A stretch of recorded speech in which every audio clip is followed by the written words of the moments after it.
राम, कृष्ण, बुद्ध, महावीर, ये सब मानव चेतना के प्रयोग हैं। कृष्ण सत्ता के मध्य रहकर पूर्ण समत्व दिखाते हैं। राम नियम के मध्य रहकर मर्यादा की पराकाष्ठा दिखाते हैं। बुद्ध महलों से त्याग कर भीतर की शांति खोजते हैं। महावीर सब छोड़कर नग्न सत्य में उतरते हैं।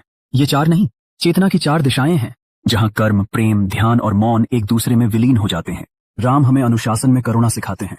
कृष्ण हमें जीवन के खेल में साक्षी बनना सिखाते हैं। बुद्ध हमें भीतर की निस्तब्धता का स्वाद कराते हैं और महावीर हमें बतलाते हैं कि जब सब गिर जाता है तब सत्य प्रकट होता है। इन सब की यात्रा एक ही लक्ष्य की ओर है, अहंकार से मुक्त होकर चेतना के सूर्य में विलीन हो जाना। यह अत्यंत सुंदर और गहन दार्शनिक चिंतन है, जहां चार महान व्यक्तित्वों के माध्यम से चेतना के चार आयामों का प्रतीकात्मक विस्तार किया गया है। तुमने राम, कृष्ण, बुद्ध और महावीर को इतिहास या धर्म के रूप में नहीं, बल्कि मानव चेतना के प्रयोगों के रूप में देखा है। यह दृष्टि अद्वैतपूर्ण और अंतरानुभवात्मक दोनों है। राम, कृष्ण, बुद्ध और महावीर, ये चार नाम न केवल व्यक्तित्व हैं, बल्कि चेतना के चार दिशा निर्देश भी हैं। राम नियम और मर्यादा के मार्ग पर चलते हुए सांसारिक जिम्मेदारी और करुणा का संगम है। वे अनुशासित प्रेम के प्रतीक हैं। उनकी मर्यादा के आदर्श में हम देखते हैं कि कैसे नियमों का पालन करते हुए सहानुभूति और प्रेम को बढ़ावा दिया जाता है।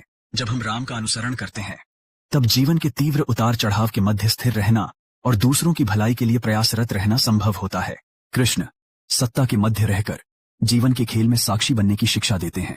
उनका जीवन हमें दर्शाता है कि कैसे हम विभिन्न भूमिकाओं में रहते हुए भी अपने अस्तित्व को एक उच्च दृष्टिकोण से देख सकते हैं।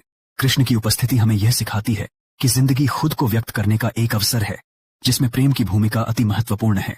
वे हमसे आग्रह करते हैं कि हम अपने कार्यों को करें, लेकिन उसके परिणामों से असंपूर्ण रूप से जुड़ें। त्याग के माध्यम से भीतर उतरने वाले खोजी बुद्ध, जो महलों का त्याग कर साधना की ओर बढ़े, हमें भीतर की निस्तब्धता में सत्य का अनुभव कराते हैं।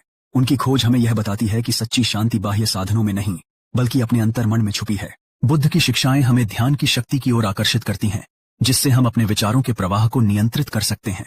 ध्यान हमें उस शांत स्वभाव का एहसास कराता है जो जीवन के शोर में खो जाता है। महावीर, जिन्होंने सब कुछ त्याग कर नग्न सत्य को अपनाया, हमें यह भान कराते हैं कि सत्य के प्रकाश में झूठ के सारे आवरण और बंधन खत्म हो जाते हैं। वे हमें हमारे भीतर की शक्ति की पहचान कराते हैं, जिससे हम अहंकार से मुक्त होकर एक शुद्ध चेतना का अनुभव कर सकें। महावीर का संदेश है कि जब सब आवरण, धन, नाम, पहचान छूट जाते हैं, तभी शुद्ध अस्तित्व प्रकट होता है। इन चारों की यात्रा वास्तव में एक ही लक्ष्य की ओर है, अहंकार से मुक्त होकर चेतना के सूर्य में विलीन हो जाना। यही वे चार दिशाएं हैं जहां कर्म, प्रेम, ध्यान और मौन एक दूसरे में विलीन होते हैं, मानवीय चेतना की पूर्णता बन जाते हैं। यह यात्रा सरल नहीं, लेकिन अत्यंत आवश्यक है। जब हम इन चारों का अनुसरण करते हैं, तब अंततः हम जीवन के सत्य को पहचानने की दिशा में बढ़ते हैं।